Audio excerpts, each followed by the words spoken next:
everyone. Welcome to InFUZEd. Many of you have heard this spiel before, but for those who are new, I just wanted to let you know that this is our fifth InFUZEd marketing meetup. It's a monthly marketing meetup where we can just talk about how hard it is to market for a manufacturing company.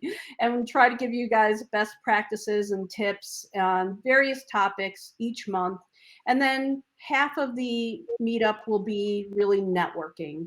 So going from table to table, talking to each other, meeting with marketing experts from FuseHub at every table. My name's Kim Lloyd. I'm a marketing expert for FuseHub.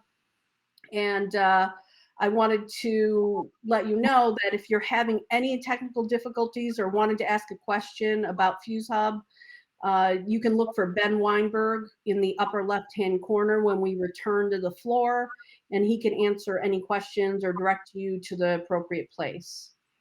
So without further ado, I'd like to introduce our speaker today. Greg Michio is the owner and founder of Windbound, a digital marketing agency. Windbound helps manufacturing and industrial clients use content to create a digital twin of their sales team and then reach prospects using SEO, social media, and paid online ads. Windbound's clients have enjoyed double and triple digit increases in traffic and leads. I'd like to welcome Greg. Thanks, Kim. I appreciate it. Hello, everybody. Let me just see if I can share my screen here.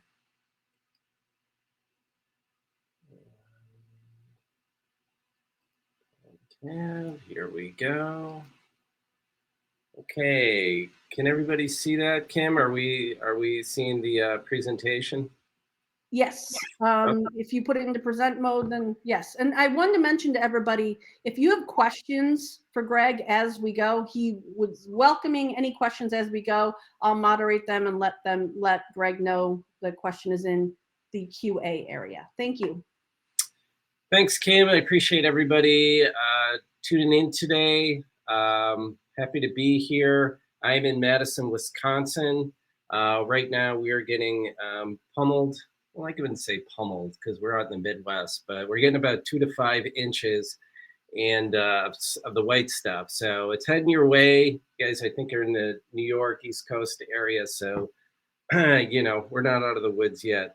But let's jump right into the presentation. I think we have about a half an hour here, and I want to talk you through the digital twin manufacturing marketing strategy. I understand, you know, for a lot of manufacturers, the whole marketing scene can be a little bit overwhelming, to be quite honest with you. And I would tell you that even for a lot of marketers, it's hard to keep a lot of this stuff straight. I think what you're going to like about this approach is we've really tried to simplify kind of the approach. There's such elegance in simplicity. It's kind of like engineering, you know, the more simplistic the design, it seems like the better it is. So what we've done is kind of come up with an approach and tailor it to the situation of the manufacturers. And I'm going to show you why it's really important that you need to consider moving in this direction. So a little bit about Windbound. We provide digital marketing for small B2B manufacturing departments specializing in manufacturing and industrial companies. We've been focused on small teams and sometimes even companies with just a sales director. Since 2010, we like working with smaller teams. It's not necessarily a small company, but it's usually a 1 to 3 person team. We're based here again in Madison. We were doing the remote thing before the pandemic. That's how we keep our overhead low. But we were Zooming before Zoom was around. So we work remotely, and again, specializing in manufacturing and industrial clients. One of our manufacturing clients, and just some stats there, you know, it's more traffic to your site, more leads to your team. And there's just and we do also some commercial work, B2B or B2C, I'm sorry, which is great because you can learn some of those lessons and pass those over to the B2B side. Okay, so let's just talk a little bit about the challenge. Sales-oriented organizations, and particularly in manufacturing, have never really relied on organizations. A lot, in any company, I think a friend of mine once said it best: um, a company can exist without marketing, but a company cannot exist without sales, and that's really true. If you've got a phone and you've got some names, you can get out there and hustle and make some leads. And that's been the way it's always been, especially for manufacturers, because you've got many different customers you're trying to reach. Um, you know, you've got the engineering team, the designers, you've got the procurement people, you've got the CEOs running the whole shebang, just to name three parties right there. And they all speak a different language and they all have different priorities. Like I said, they have multiple objectives. The CEO might be thinking branding, big picture. The engineer wants to figure out if you can get his product built or his or her product built. In procurement, looking at total cost of ownership if they're thinking big. But price is obviously their pain point. Um, and then your products and services are complex. So usually it's hard to train a marketing person um, on how to communicate the nuance and the technical details of your product. So much easier to just get an engineer who knows the product and maybe has a good golf game, send them out to the course or send them to a trade show and just work on those one-to-one relationships. And of course, you got a lengthy sales cycle, so it's hard to you know, figure out the whole cultivation and the whole marketing and figure it out into a long 6 months to a year sales cycle. And you know what? That was fine. The model worked great. There was no problems with any of that. That was fine until the internet and B2B customers started to look online. And this isn't saying that your products are going to get sold like an Amazon approach. It's just, some things are just not built for B2B or e-commerce. There's a lot of strategies to get your foot in the door in e-commerce, as my good friend Kurt Anderson can explain to you. But what it does mean is that a lot of people are going to start looking in digital channels. So check out this first, check out this first. These are both from Gartner's Future of Sales Research, came out in 2020. But by 2025, 80% of B2B sales interactions are going to occur in digital channels. So through the whole sales process, people are going to start looking online and doing their homework online. And if you notice the second stat there, 33% of all buyers desire a seller-free sales experience. So some people don't want to talk to a salesperson at all. And look at the preference that's climbing to 44% for millennials. Now, again, a lot of that's not going to apply to manufacturers. What it does say is that there's a significant competitive edge for you if you can understand that trend and get yourself online and get into those digital channels instead of just relying on the salesperson to get to the golf course or get to the trade shows. God forbid pandemic comes back and again those trade show channels shut down. Then you're out of the channel. So you've got to understand where everybody's going and think about your own experience when you're looking for anything. You do a ton of research online before you actually make a purchase. So the role of the salesperson is going to change. We do get to a point where we want to talk to a salesperson, but before that happens, we have to be aware that you've got to get online. So, knowing those trends, I was at a presentation one time and it was talking about the digital twin. If you're manufacturing, you're probably aware of the digital twin. It's a digital recreation of a manufacturing product or a process. And a lot of manufacturers do it for prototyping, They'll do it to analyze the system, see what happens if they swap in some new materials, see what the throughput looks like, adjust things from there.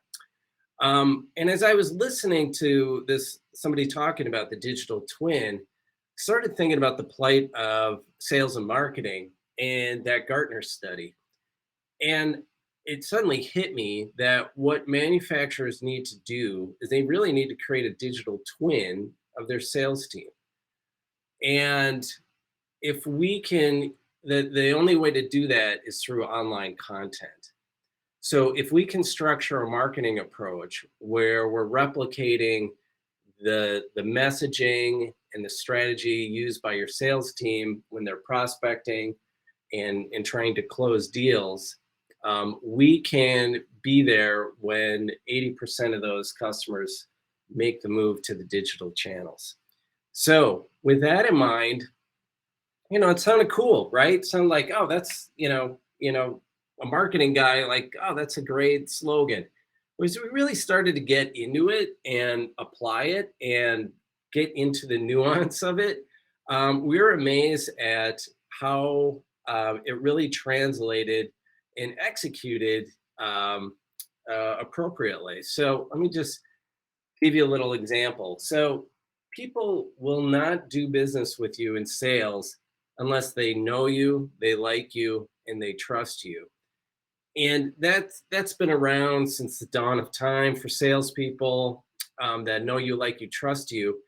And I'm coming at this from a marketing perspective, and from a marketing perspective and content marketing, what we've always tried to do is create informational content up front at the highest level where you're trying to address your customers' problems, and then they get to know you, right? Because any salesperson, they'll say the first thing you want to do is not talk about yourself, but talk about your customers.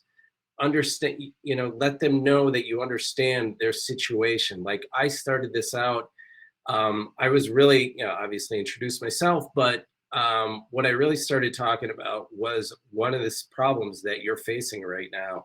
And it's this migration to the digital channels for your sales team. So you get upfront with that informational content. The next thing to do to get people to start to like you from a content and a digital twin perspective, give them specific tools to help solve their problems. You have a lot of neighbors, but the people you like are the ones who lend you a ladder. If you need one, and I borrow a lot of ladders, so I know this, but these are the people you like. And so if you give them tools to help them solve their problems up above, they'll start to like you. And then once they're really kind of committed, and they know you, they like you, then you got to build their trust. And the best way to do it, we're going to show you how, is with case studies and data points about your product. So let's jump in. I'm going to talk about content marketing. I'll throw that term out there. And there's really just two ways to think about this whole overall approach.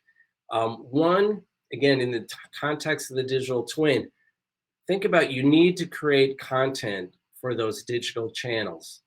And content, think about it as a sales pitch or a presentation. And the next thing you got to do is you got to get the word out there. And that's your marketing. That's like your digital sales twin, getting out there and prospecting and getting the message out. So let's dive into that a little bit deeper. Content, in this case, blog posts, website pages, case studies, guides, white papers, social media posts, videos, podcasts, emails, guest blog posts, even online ebooks, things like that. That's what, when I'm talking about content, that's what I'm talking about. So a lot of the examples I'm going to show you, you can execute and use different forms of content to get this out. And it really just depends on what you're comfortable doing. Do you like to write, create a blog post? Do you like videos? You can just get in front of a camera. All different ways to create this content. So the top of funnel content that's helpful information, it's informative. Focus on their customer problems and how to improve their business. Think about if you've ever read the Challenger sale, what you're really not just doing is asking them what their problems are. You got to know your customer and show them not only that you understand their problems, but how you can improve their business. And that can really take, again, here's the different forms of content. The goal here with your content, get traffic to your site, get people to link to your website, get shares on social media. We have a number of marketing-based content pieces that we think about with that know you. And notice none of them are exactly about leads. Not at this point. Again, we're following the sales, the sales approach, and we're just getting people to know you. So we don't ask for the sale at this point. And here's just a couple of examples here. On the left, you see this is a post that's informative. They're talking about, this is for a foundry. This is a customer of us on the industrial side, talking about heat treatments and how that can help optimize your metal when you're creating a metal tube. And the idea here, again, educating them not only on a process, but how it can help them from a business perspective. And don't be afraid to get your opinions out there too. Something that really attracts attention is making strong statements and taking a position on things. So for me, for example, I'm a big proponent of marketing people need to understand how sales work better. We really need to understand what these salespeople are going through and base our marketing approach on a lot of the sales approaches. I just mentioned the challenger sale, for example. So really understand and make a point with your content about that. So let's jump down to like you middle funnel tools. So these can be interactive. They solve problems related to products and services, typically downloadable charts, checklists, online calculators. Here the goal is to download or share. So, for example, we have a checklists are great, especially in the manufacturing where there's so much process behind everything we do. So creating checklists for people to help them do their job better. You could have a product configurator. That's fantastic. If people could come in, configure what they need from a part, for example. And then here's just an example of one. I mean, it can be very simple, folks. This is a company that we work with that does converting machinery, and they do coating on things like batteries and things like coat materials on batteries, different products like that. They created this simple chart on what's the right type of coating methodology to use based on the application.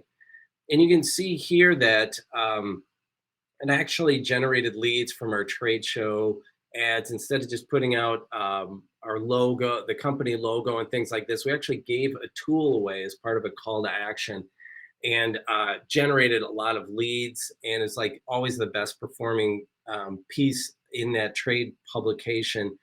The publishers always say, you guys just blow people away. And it's because we're giving them something to help them do their job better. And then trust you, we get down in the products and services pages.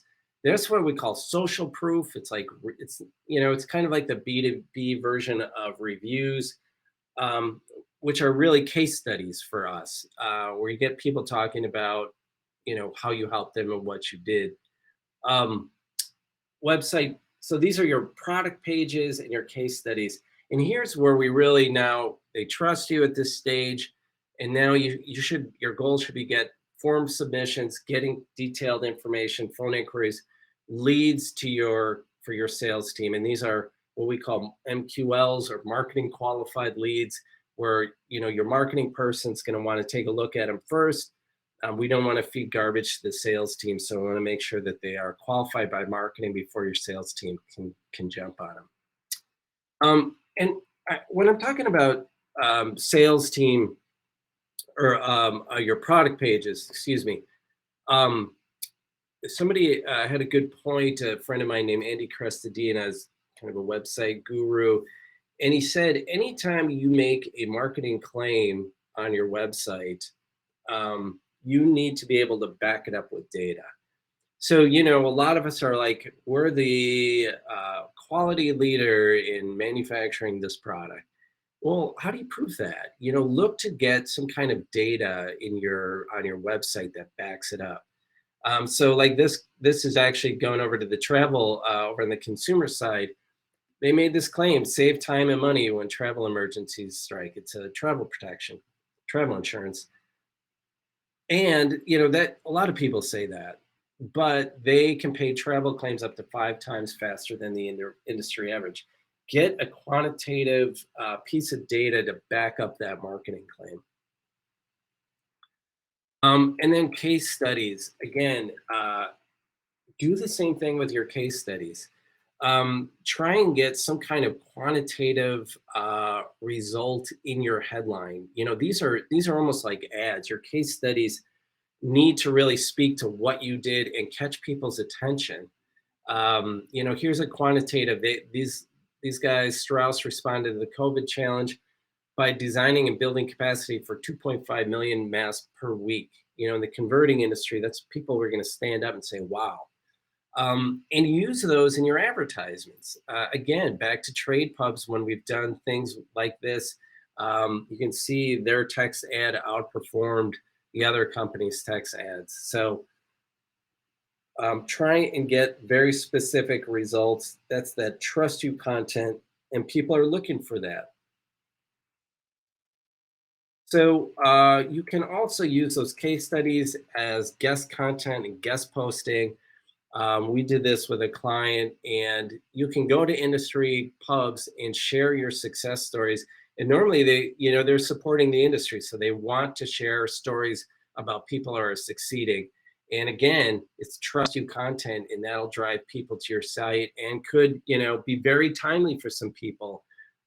They might be looking for a solution right at that moment and could really shorten that sales cycle.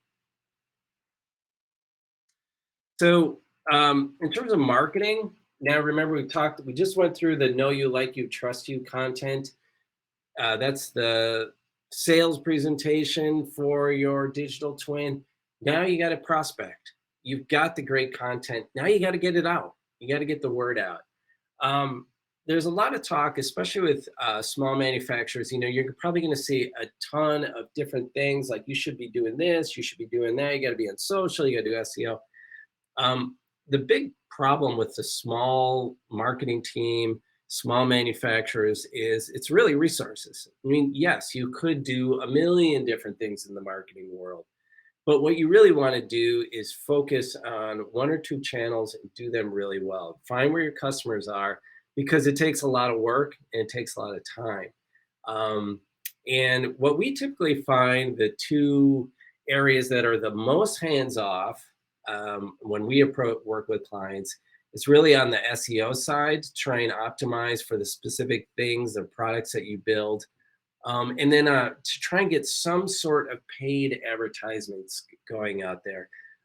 You can definitely build up your social media presence on LinkedIn. Kurt Anderson is a master of it. He's on the call with us. There's tons of prospecting that can be done on social media. But to be quite honest with you, a lot of salespeople are very reluctant to spend their time going on social media and to stick with it. The people who are on there are just killing it and doing great and just flying.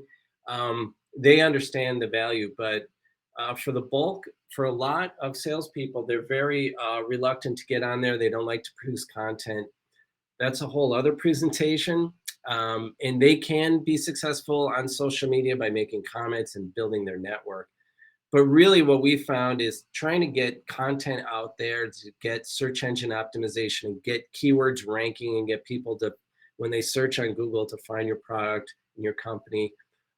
That's one way. That's what we call organic traffic. It's technically not free because you got to create it and it costs money to do that, but you'll show up in the search when people search.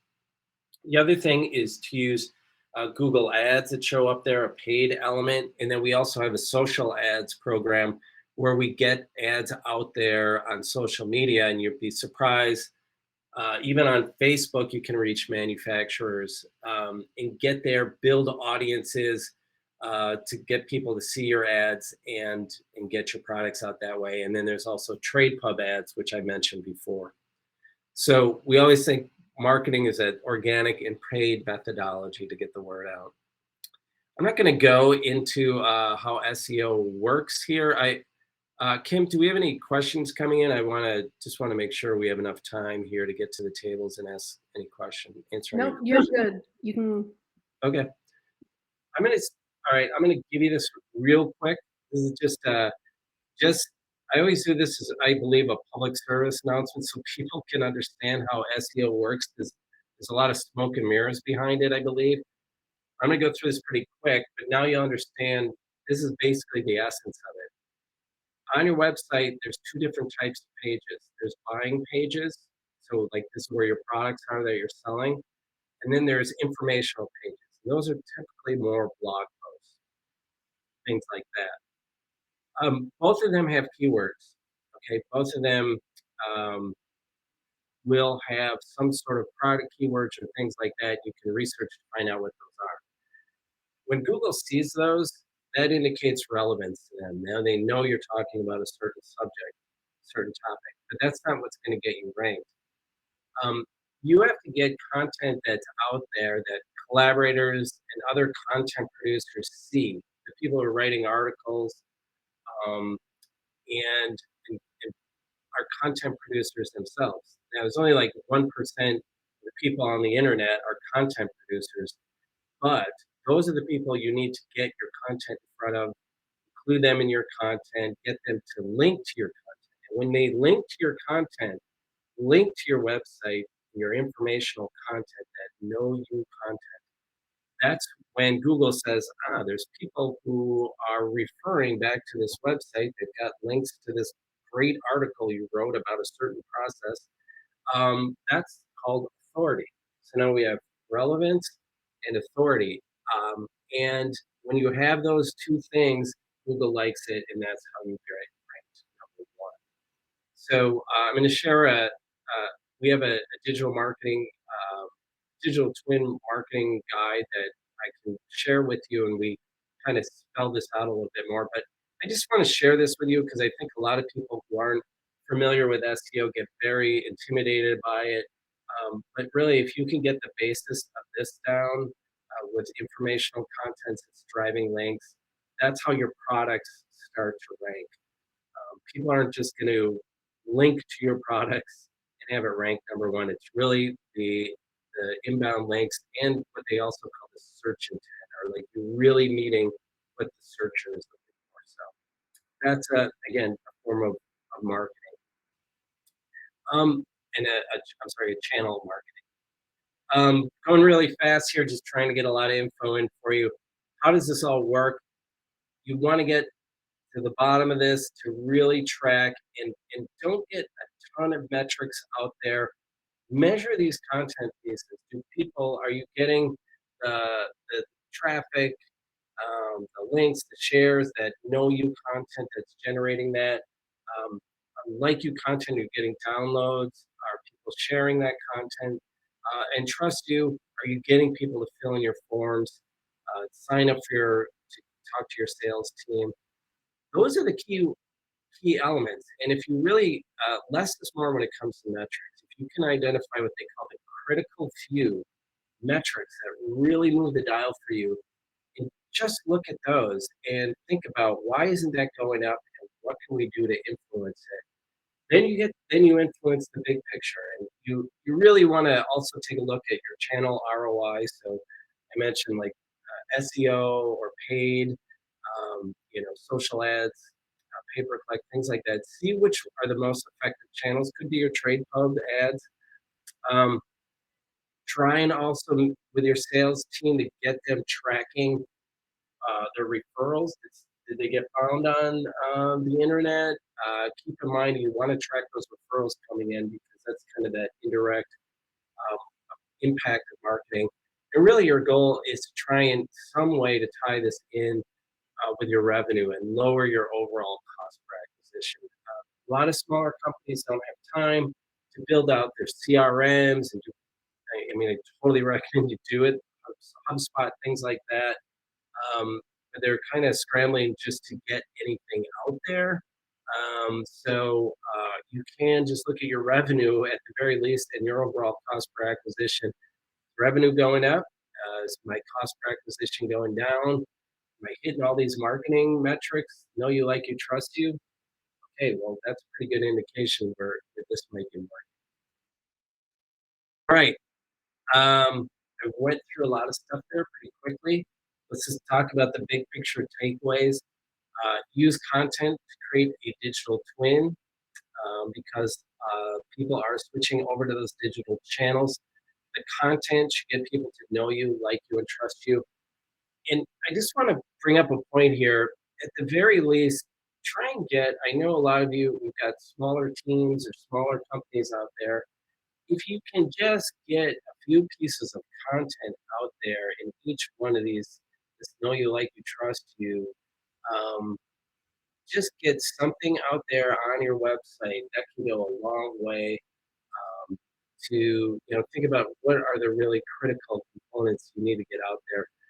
We work with companies who are committed to this, they understand it, and they're continuously every month trying to put out new content to fill up that know you, like you, trust you buckets. Um, and that's really what you're going to want to do at some point. Google, everybody needs more content, needs to constantly be filled, but you're always trying to convince people of what, let them know you understand their problems and how to improve their business with your content. And then the marketing has got to be a component of this. You've got to use it to distribute your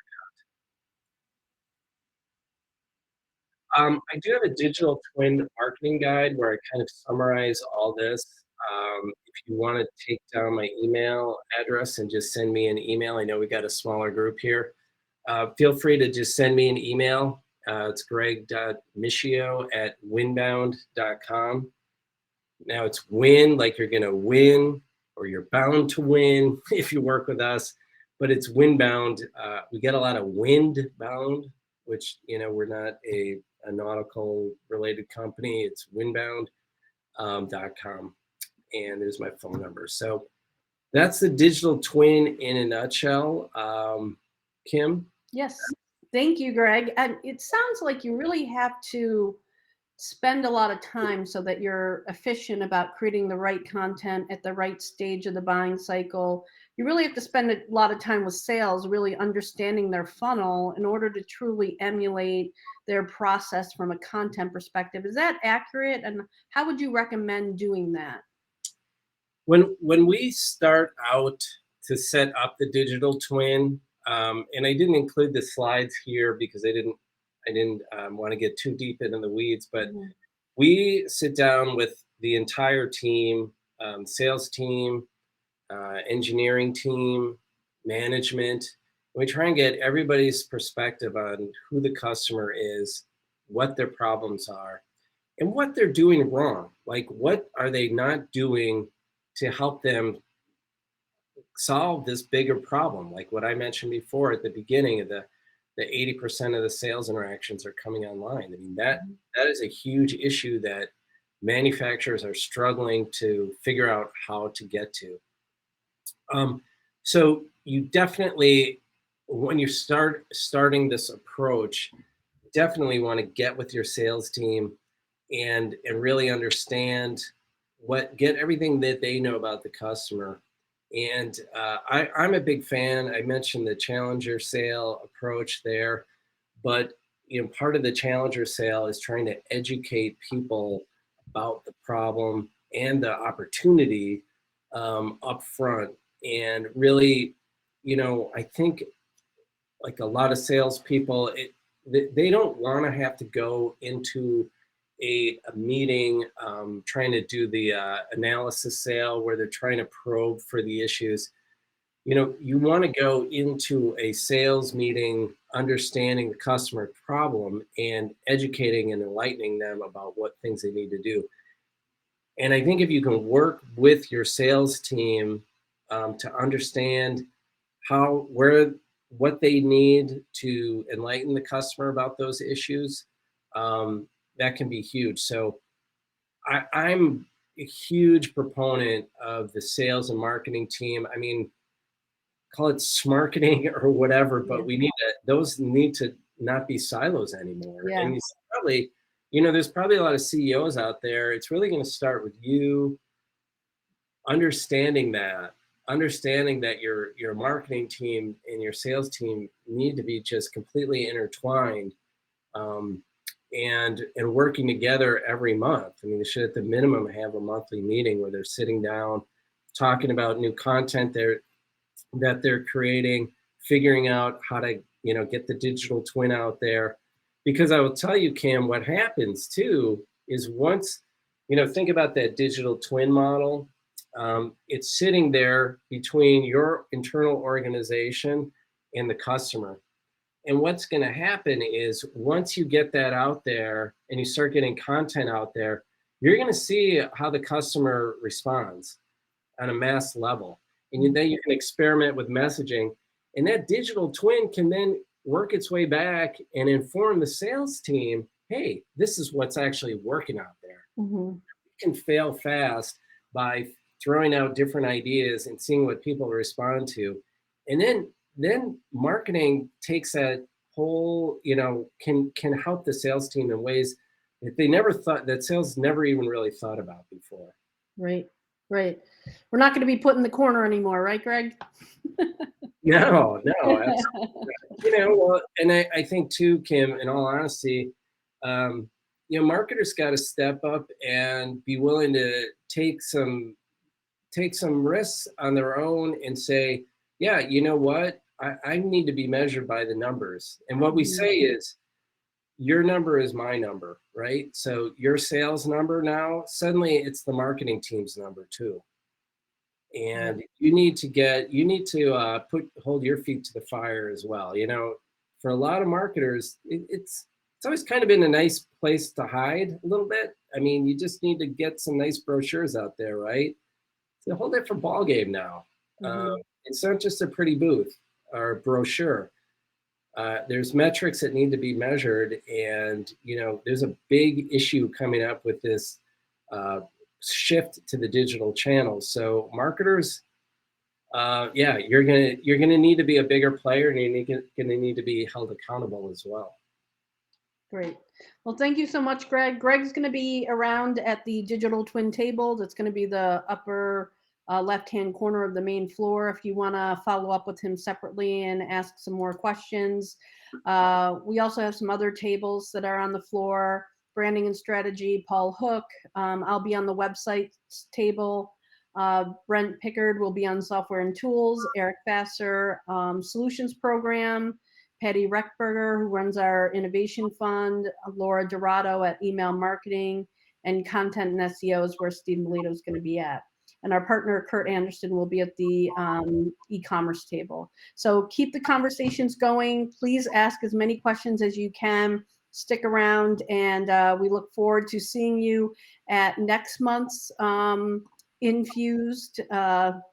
Next month, okay.